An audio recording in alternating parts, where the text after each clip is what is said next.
Hey y'all, Rob here with ATX Legal, and today I'm going to be talking about some of the top mistakes people make after they've been injured in a car accident, and these mistakes can often cost people time, money, or sometimes even their right to a fair settlement, so let's get into it. And mistake number one is people don't seek that medical attention quickly enough.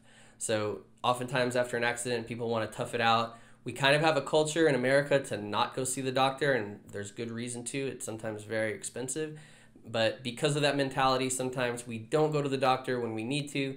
And after a car accident is not a time to be skipping out on that, not only for your health, but also we want to get that documentation of the accident and the injuries that were caused. And not going to the doctor right away can hurt you in a couple ways. One, you don't get that documentation. And two, it's just fodder for the insurance company to say, look, that injury was just not very serious. So go seek that medical attention right away, get the help you need. After a car accident is not the time to be chancing it. And the second mistake people make is failure to document the evidence. And I'm talking about photos from the scene, witness statements from people who were there. A lot of people rely on the police to make the report, but if you look at these reports, they're often very bare bones.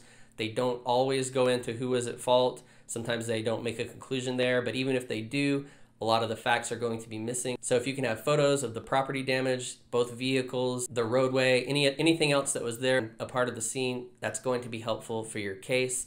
And in addition to that, make sure that you get information from the witnesses who saw the accident so that they can give their eyewitness account and you can get in touch with them later. Do not rely on the police report. Obviously, we will get that police report, but it doesn't always have everything you need. Number three, and this is a big one, do not talk to the insurance company before you have representation. They're going to twist your words to make it seem like some statements that you feel are innocuous actually work against you. So it's important to talk to an attorney before you make that statement, and then oftentimes your attorney is either going to craft that statement for you or tell you what you need to say to avoid saying something that's going to diminish your claim. And mistake number four, and I've talked about this in other videos, it's accepting that very first offer. Some people are under the mistaken belief that the insurance company is objectively evaluating these claims, and so the offer that they make is based on some level of expertise, and it should be reasonably in line with what your injuries are. But that fails to account for the fact that the insurance company is looking after their own interests first. So just don't accept that first offer. They're almost always going to come back with something better. And so the idea is to counter with something higher and then maybe meet in the middle. But just don't accept that first offer. Now, mistake number five, and this is something that really pertains to larger claims where there's an investigator involved, but posting on social media can get you into trouble. Even something as innocuous as smiling at a party or just having fun with friends, that can be taken out of context to make it seem like you're not actually suffering from your medical ailments. So it's just a good idea to stay off of social media while your case is pending, because they are going to be looking at that a lot of times. If it's a bigger case, they're going to have an investigator looking into you, and that's one of the things they're going to look at first. Now, mistake number six is going to be waiting too long to file a claim.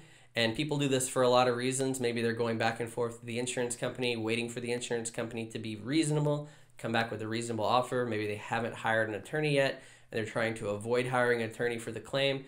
But in reality, you're not going to get a great settlement offer until you've actually filed suit in the majority of cases.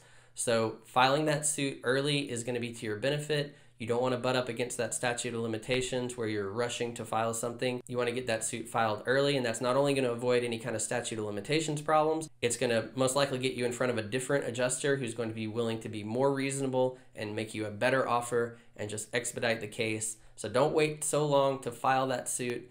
Typically, you're going to want to file as soon as possible. So in conclusion, the one thing you can really do to avoid all of these mistakes is hire an attorney early.